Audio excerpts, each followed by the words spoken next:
Israel's part of a world order called imperialism by leftists and globalism by right-wing nationalists. Those are not the same thing. No. No. Holy shit. So does he not know what imperialism is? No, there's no way. He talks about Lenin all the time. He's held the book before. I've seen him hold the book.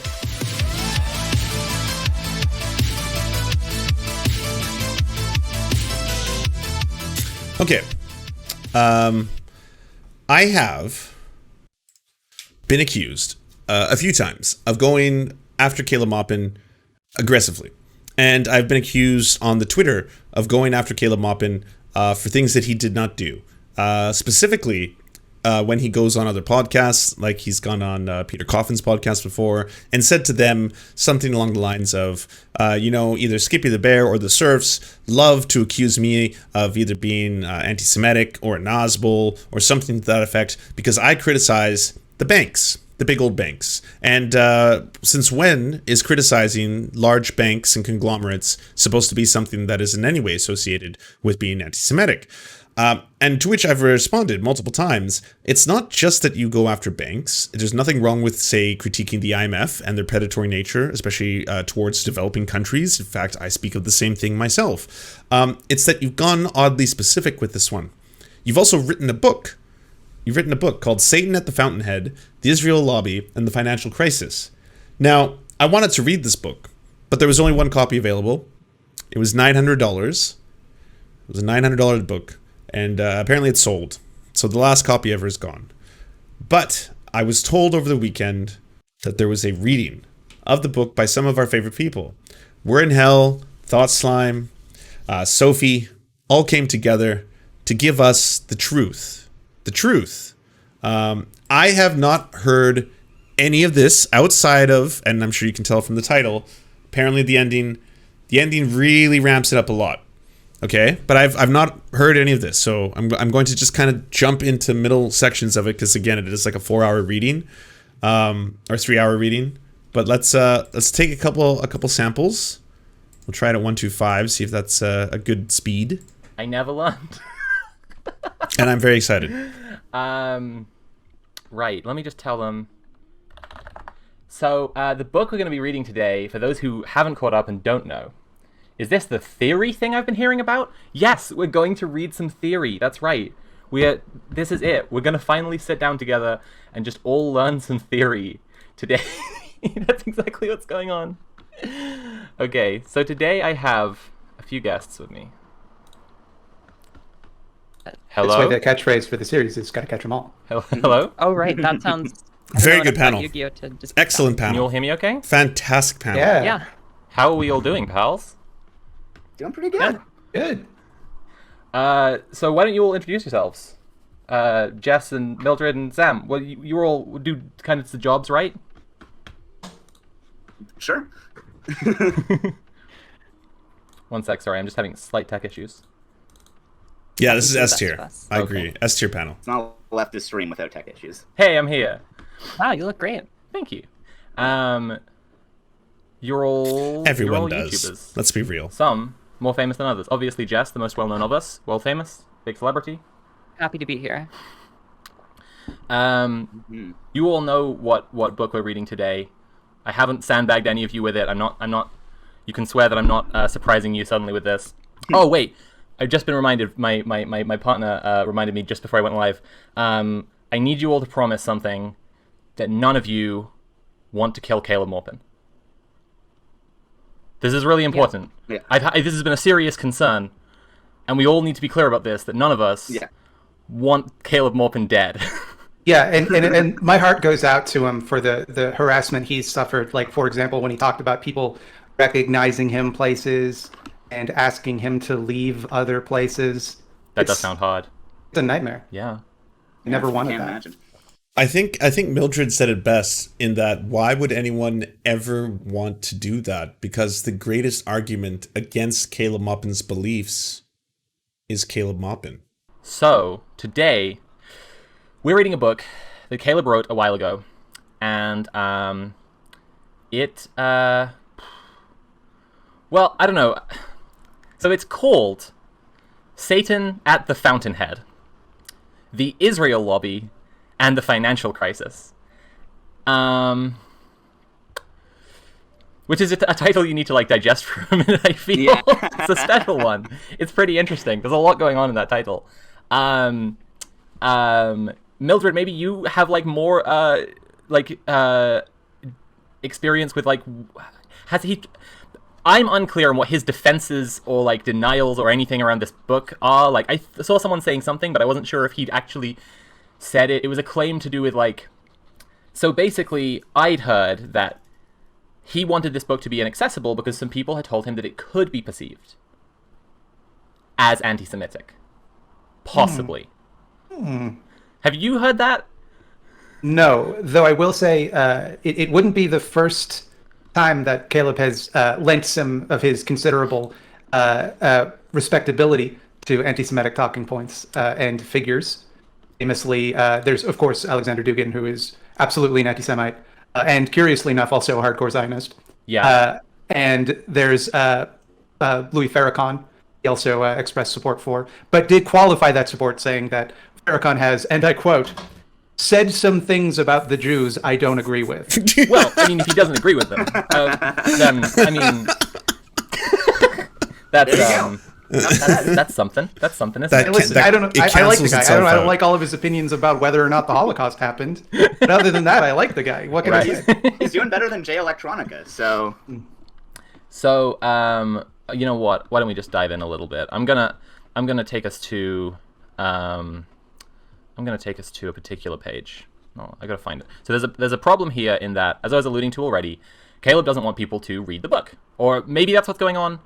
The book is very expensive. It's currently, I think, listed on Amazon at $900. There was only one copy too. There was a very interesting steal. Yeah, I mean, that's value for this tasty read. There was an interesting thing I actually noticed was that Mildred and Lance did a stream together talking about Caleb a little while ago, and actually looked up the price on stream, and it was very expensive then, but it was $100 then, and he's actually put the price up since then. Now, if this is as I've seen friends of him claim that it's because he doesn't want people to read it, I don't know. Maybe his views have changed, or maybe his views are the same and he doesn't want name people drop. to. Feel that name drop. Right. Okay, either way. I would maybe also, if my opinion changed in a book I had published, I might clarify that publicly and say like, hey, I wrote some shit I no longer believe. I mean, I read his like BreadTube book on stream a little while ago, and I don't know how much that you folks have read. It's not very edited. It feels very much like he wrote it in the sort of Jack Kerouac style of just like bang this out in 24 hours on no sleep. Yeah. So like I feel like it wouldn't be that hard. Like he's a fairly prolific writer in that regard, and so I feel like it wouldn't be that hard for him to issue some corrections if it was just that his views had changed, which like that would be right. The guy publishes 3 books. So there could be a second edition. So, like, there could be Satan at the Fountainhead. The Israel Lobby. I know that in the BreadTube book, Corrected he alleged edition. that we are all funded by the CIA, BreadTube as a movement. But I haven't read it myself. I've only watched other people, their breakdowns. Sam, are there important like notes that we should have on that, I feel? mean, not really. Like it's such a weird, like, circuitous argument. Like there's like it's very strange the types of people who he includes. Like there's people who it's like you would obviously expect as like main people to talk about in like if you're talking about like BreadTube. There's a lot about there's a big section that's like just extremely feels very mean-spirited about Mildred, that's like just like publishing as much information as he could about you, where it's it's very much you get the feeling of like if he a lot of horrible personal harder, stuff. I'm just wondering what do you think I did that made him mad? I don't know, bud. It's a mystery. It's a mystery. You and he were such good friends before. No, it's a shocking revelation. Yeah. The like CIA thing, like he talks a lot about Faraday Speaks, who is it's very strange to like I have no problem with Caleb. Like I talked to him a bit, but like it's also like he's a bit of a strange person to include in like a BreadTube who's who, but it's because through him he's able to make some connection to some guy who in some way worked with the CIA or was like influential in something, and from there that's how he's able to make the whole connection. So a lot of conspiratorial jumps around. Yeah. That's interesting. Would it shock you for me to tell you that this book functions in a somewhat similar way jumping around from seemingly unconnected topics, implying that there is some sort of sinister network. Would that be a surprise? I don't know.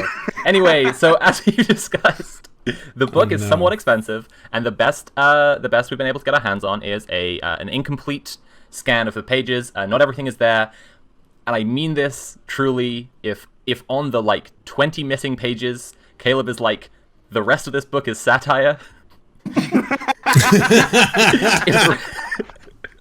then I am just uncomplicatedly sorry. So I thought we could start with a section he called "What is Anti-Semitism?"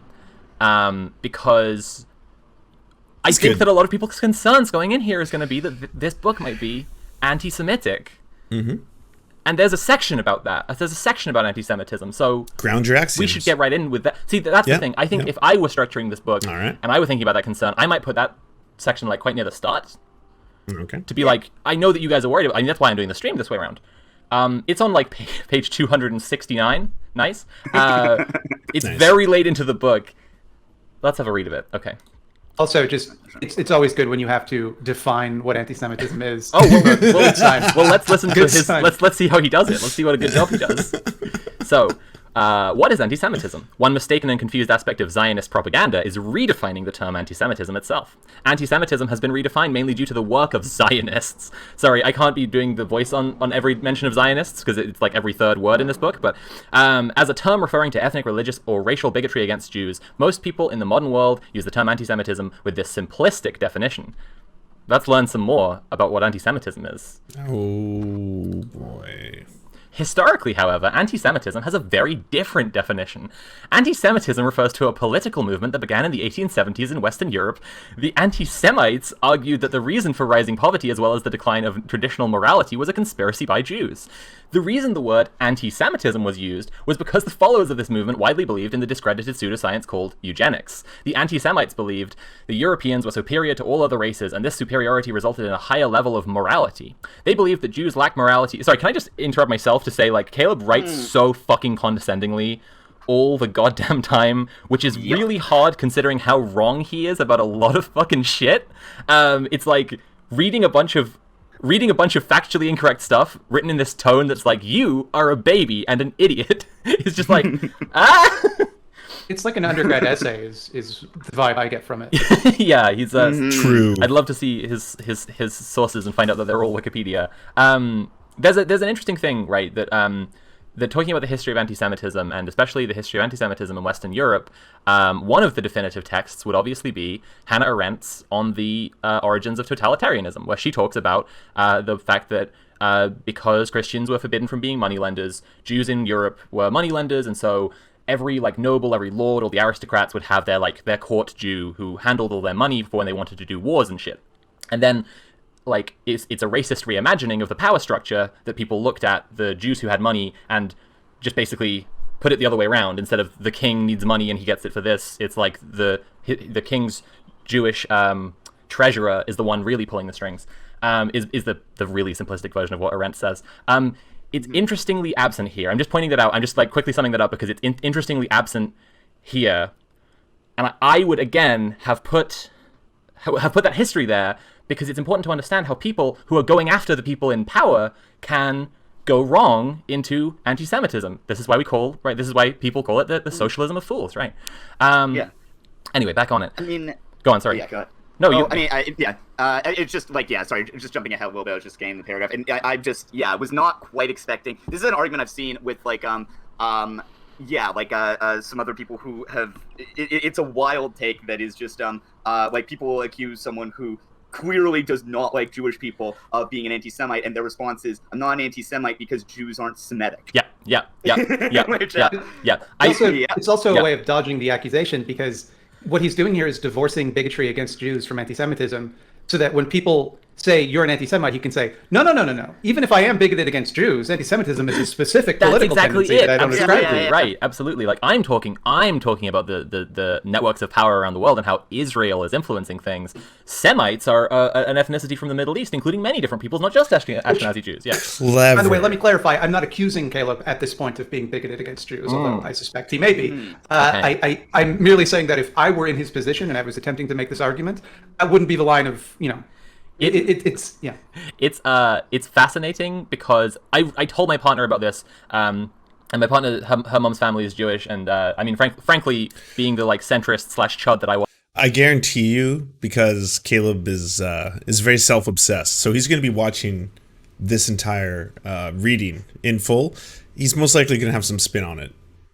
Somehow that like he's persecuted in the same way Jeremy Corbyn was persecuted, where they try to label him as an anti-Semite unfairly, when really truly he is a warrior for all people. Was when I met her. She taught me a lot of social justice stuff, including like points on anti-Semitism. I read her a little bit of this. She's just like, oh, so it's a handbook for anti-Semites.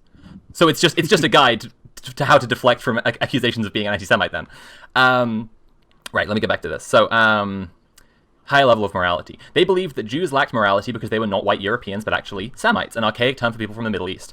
The anti-Semites, interestingly, did not only distrust Jews and consider them to be immoral, they believed that Persians and Arabs were also Semites and possessed the same proclivities. The goal of anti-Semites was to purge European societies like France, Germany, and Britain of Semitism. They sought to remove Jews and others deemed inherently immoral due to their ethnic heritage from positions of political and economic power. This stuff is all really interesting, and you should bear in mind that Caleb acknowledges the history of specifically tying, well, Semites to being immoral compared to the standards of Western Europe. Because in a couple of pages... No, okay, we'll get there anyway. Go on. It's kind of like, it kind of reminds me of like, I saw a Peter Coffin post, a good friend of Caleb Maupin's, they posted about how like Caleb Maupin can't be a Noswell because Noswells were like a specific political movement at like a specific time. Like it's the same argument of like, oh, this person can't be a Nazi. The Nazis were yes, like it was really exhausting. Two it's notes also on, a completely like wrong argument because the Noswells are still a party. Yes. If there's been multiple parties that call themselves Noswells, there is one currently. Is led by the guy that Caleb spoke with. Like Snuggins, Nazbols are national Bolsheviks. They're basically, let's just say, they're kind of like Nazis with lefty aesthetics would be the closest way to describe them. And he agrees with and capes for all the time. Two notes on Peter Coffin. I believe in their bio it says any all, so they've changed that. But the last time I was publicly correcting people about Peter's pronouns, they called me a virtue signaling cunt. So maybe it's not that worthwhile. And second note, can I get some fuck Peter Coffins in chat? So let's carry on. The goal did that one. Right. Anti-Semitism remained a strong current in the so-called right wing of European society for roughly 50 years. Eventually, we will see this come back, right? So-called right wing. Like, I don't entirely know if he's just denying that the right wing exists. I don't. Anyway, the so-called eventually in Germany right and elsewhere, wing. anti-Semitism merged itself with the political theory of fascism. Though Benito Mussolini, who coined the term fascism, had originally denounced anti-Semitism, the National Socialist German Workers' Party of Adolf Hitler, the British Union for Fascists led by Oswald Mosley, embraced the theories of anti-Semitism as an explanation for economic and cultural decay. And then I just want to kind of skip along a little bit. Basically, but hold on, he's not even bringing up like the Protocols of the Learned Elders of Zion or like the Dreyfus Affair or any of like the actual historical antecedents of anti-Semitism. Yeah, this is like this. It so does feel like educated from Wikipedia because it's so like there's just none of the actual history of anti-Semitism in this section whatsoever. The next section there is called Israel Distorts the Global Conversation, which is interesting. The extreme right wing again, like I just don't know. Anyway, where anti-Semitism this was a big thing in the BreadTube book, where like he like very much was like very critical of like basically anyone who's like calling like far right of like American politics Nazis or like fascist. There's like very much being like, oh, they believe in this, like kept calling like the so-called like fascist conspiracy, or like saying, Yeah. like, oh yeah, like the leftists believe in this like wild nonsensical like conspiracy theory that Nazis have infiltrated the American government, and like it's just so wild the amount of like defense he runs for. I haven't seen citations yet. Far right people. Yeah, this is a broad. Well, this is okay, like but keep in mind, everybody, if you haven't already read a bit of the Bread book, it was said to Caleb that there was no citations in the entirety of the book. His response to that was, of course, there's nothing but citations. Like within the first couple of pages, I clearly have a quote from Marx and Engels here. I mean, the book is riddled with citations. And then someone's like, that's a quote. That's a quote. We're saying citations as in referencing any of the information that you're espousing. You're making a lot of bombastic claims. So if you're going to come out there and be like, well, at the end of the day, there's this organization of online YouTubers that are trying to assassinate me, that are deeply funded by George Soros, and they're also CIA ops, and there's some federal operatives. You understand, right? Well, then what is the source of any of this outside of the fever dream? try to claim that like they're the real materialists, they're the real Marxists. I mean, even besides the fact that like Caleb massively stands FDR and America generally, and just whatever. That was so weird. I read that. Yeah, like, what is going on? Why? Yeah. Even besides that, concluding that it's the bankers is the exact same fucking thing I was talking about with like Arendt's history of a totalitarianism. Like, it's just classic anti-Semitism, and it's incredibly anti-Marxist. Like, to conclude it's like the bankers at the top of the conspiracy. Anyway. Okay, I've missed out on this, but the Israel lobby and the triangle of evil. Zionists often maintain that the term Israel lobby is a code word for the anti-Semitic belief in an international Jewish conspiracy. They accuse all those who speak of the power of the Israel lobby as secretly being anti-Semites. This argument is frivolous. The American Israeli Public Affairs Committee is a very large, publicly existing, and highly powerful institution. AIPAC functions with a budget of $67 million per year and works very hard to convince the U.S. public and the U.S. elected officials to hold a sympathetic view of Tel Aviv. The Israel lobby has a base of fanatical followers who see Israel as infallible and celebrate its crimes as a sign of strength. AIPAC is just one section of a much wider entity commonly called the Israel lobby. The Jewish United Fund of Chicago and many other nonprofits openly function for the purpose of promoting Israel. Each year, thousands of American teenagers are sent to Israel for political indoctrination. Many of them are Christians. Wow. Also, we're learning. He brings up this is the first time he brings up the idea of an international Jewish conspiracy. Didn't at all touch on that in his definition of anti-Semitism. Yeah.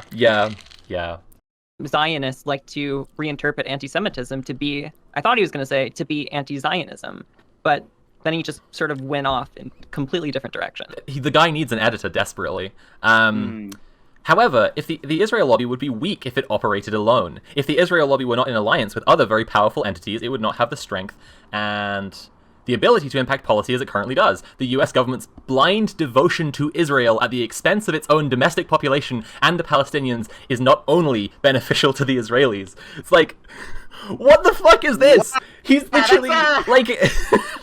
Go on, Sam.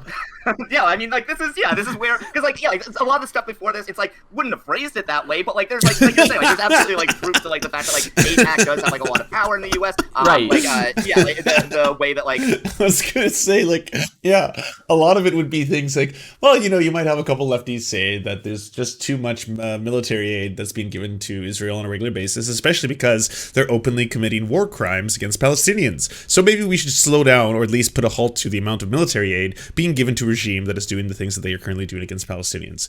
There you go. You don't have to write it like this, like some strange little KKK screen where you're just sitting there on your keyboard like, this is part of what we call the lobby. They will connect with the more powerful ones than the international satanic bankers. Like, what are you saying, sir? I mean, Caleb, optics, come on. When like Ben and Jerry's was like did the bare minimum of like stopping sales within like territories, that the like I forget his exact title, but like a Israeli person who like worked for like the Israeli government and like is like a lobbyist I think in America, was like, we are going to implement like you know, like that is like kind of a fucked up thing for like a foreign government to be like, we are going to implement like national policy in America. That's weird.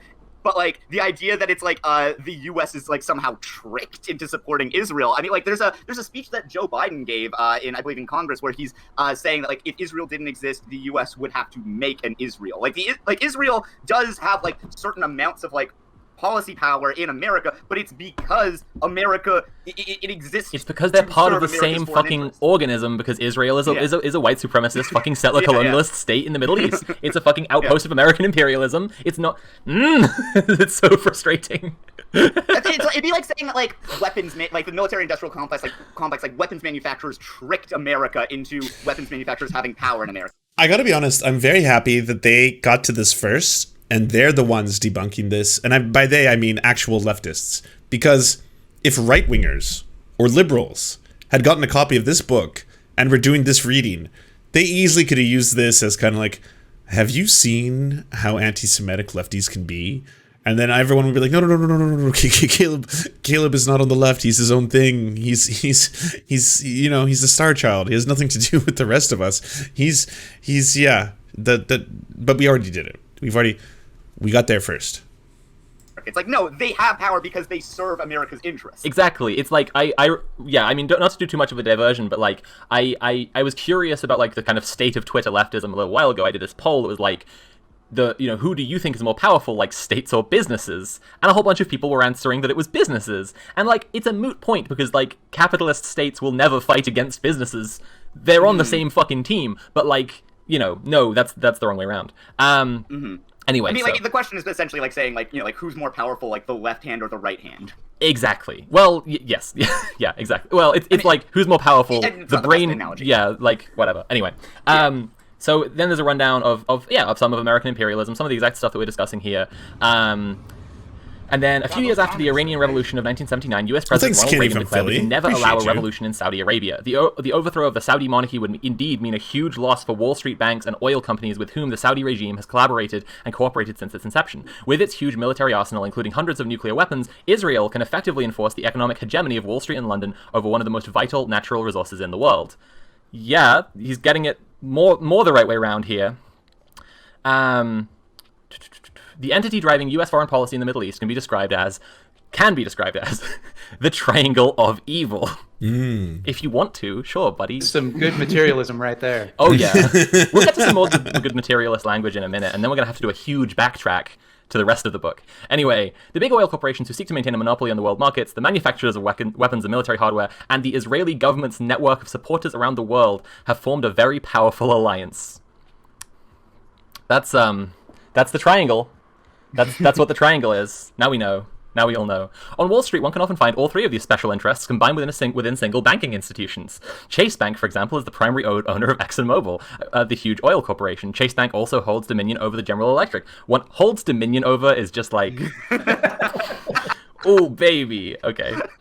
General Electric, one of the top Pentagon-contracted corporations which manufactures weapons and other equipment for the U.S. military. In addition, through its ownership of General Electric, Chase Bank controls MSNBC, a TV network that is noted for its pro-Israeli bias in coverage of world events.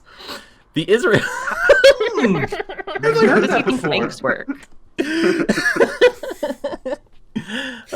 Jesus. The Israel lobby is a dangerous group of crazed extremists and racists. The core of it, who are Zionist Jews, see themselves as racially superior to others and actively advocate and practice... Sam's face is amazing! Actively advocate and practice crimes against humanity. The Israeli government, with its proxy forces in the United States and elsewhere, is just one of one section of wider cabal of criminal profiteers. We got it! He said the word...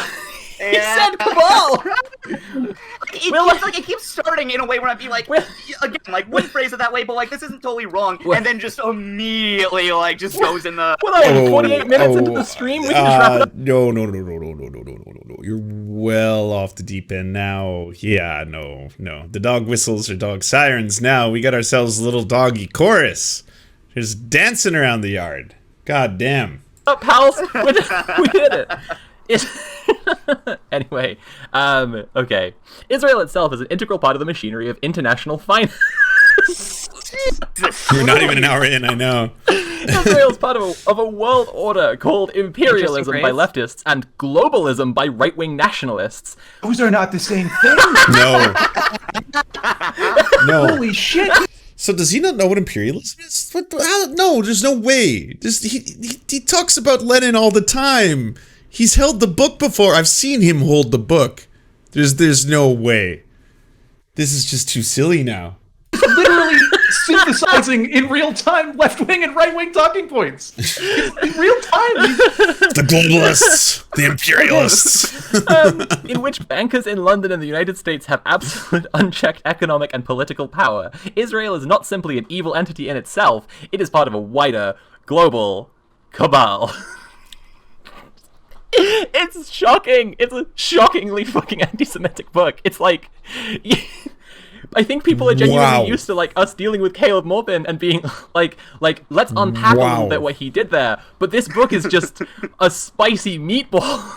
Yeah, And that's saying something. So holy and shit. this is where we get to some more of this very good materialist language. So let's learn about what drives the forces of destruction.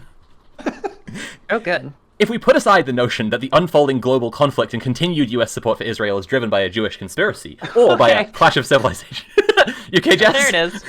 Put that aside for I was now. waiting Put a for pin in it. it. Yeah, Just there put a it pin is. in it. Okay, just put a pin in it. Okay. Talking about a Chinese entrepreneur? Oh, sorry. Or by a Okay, clash of hold on, because Caleb Maupin is just like a never-ending source of joy in all our lives. If you haven't already seen this, all you have to do is type in Caleb Maupin billionaires into YouTube search. And hold on. Check this out. Look how many videos he has defending billionaires. I think it's his first... Oh, okay, the fourth one's by Jason and Ruhi. But 3 of his videos. Billionaires, communist? No contradiction. Abolish billionaires is anti-Marxist. Communism means vast abundance and expanding wealth. Socialist billionaires? Yes. Let me explain. Pretty sure the only way to achieve that status, unless you were given $1 billion, is to exploit workers and humans to such a degree that you were able to amass that amount of wealth. Like $1 billion is not just a mom and pop operation. It's not just you have a couple of restaurants. You can have like 50 restaurants and you might not be a billionaire. You know, it's a lot of fucking money.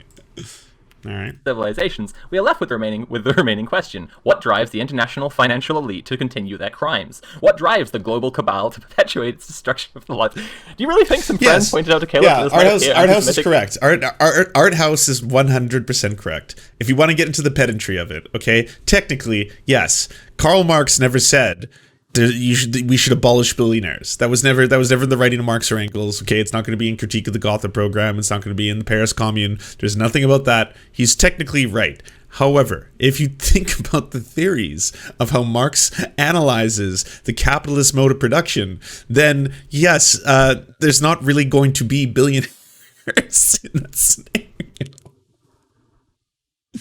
Like some people, but it's the kids, it's the children who are wrong.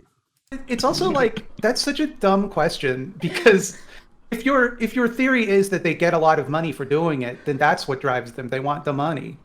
right?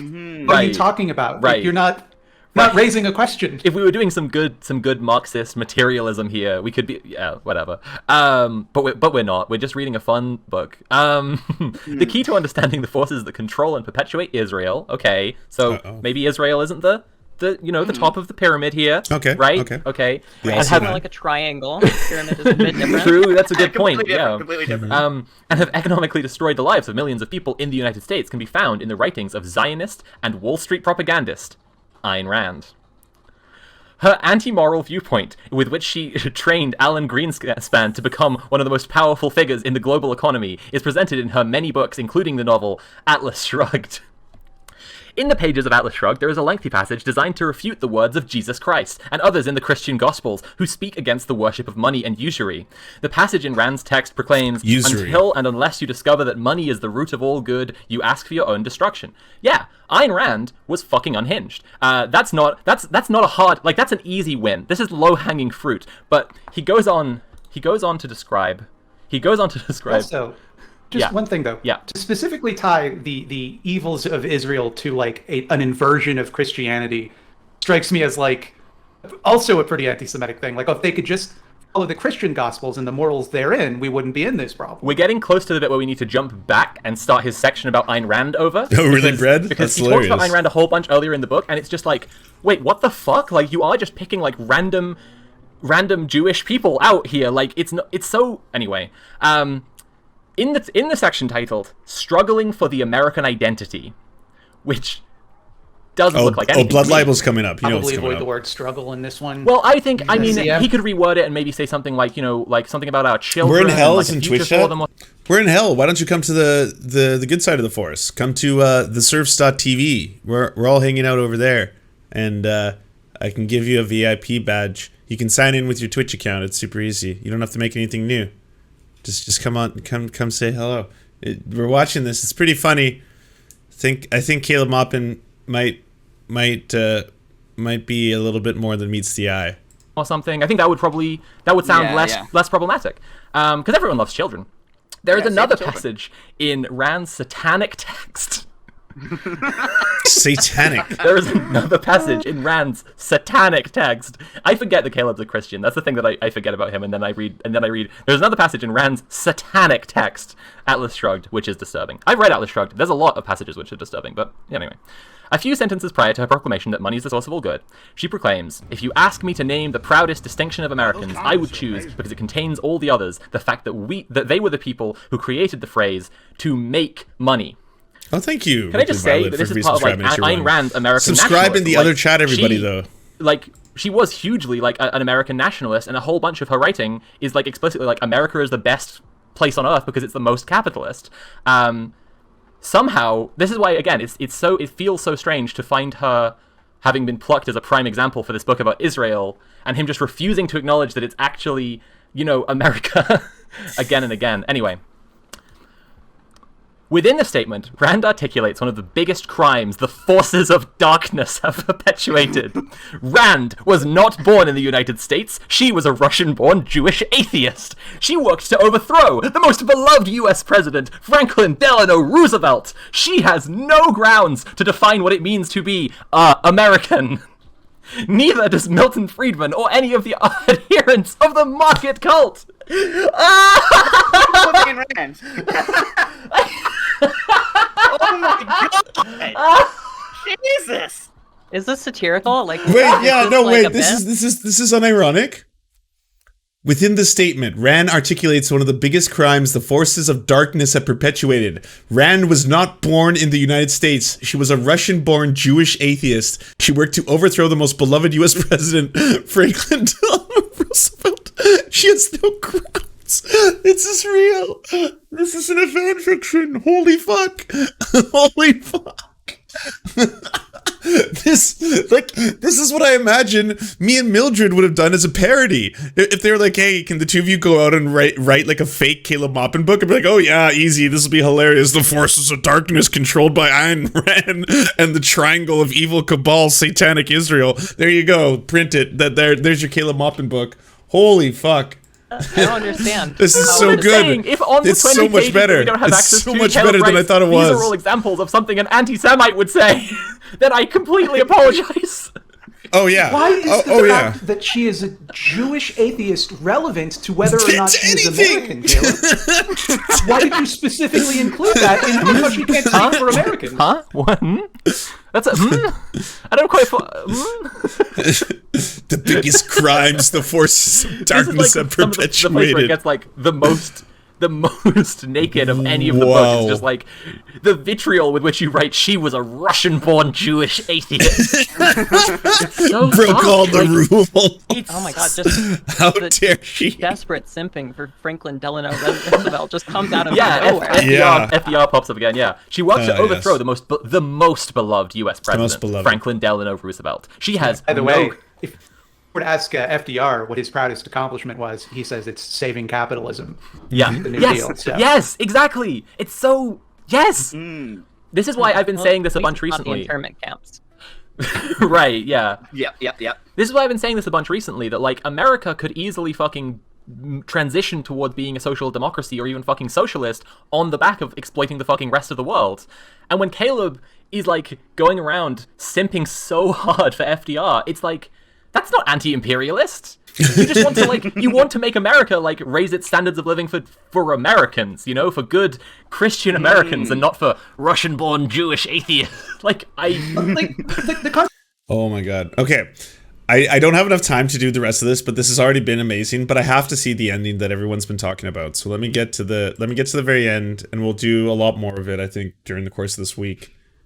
People in the United States who are awakening in these increasingly turbulent times must begin to envision a new country for themselves and their children. When they do this, they are not alone. Almost all of humanity is now rising with the same aspirations and fighting the same common enemy.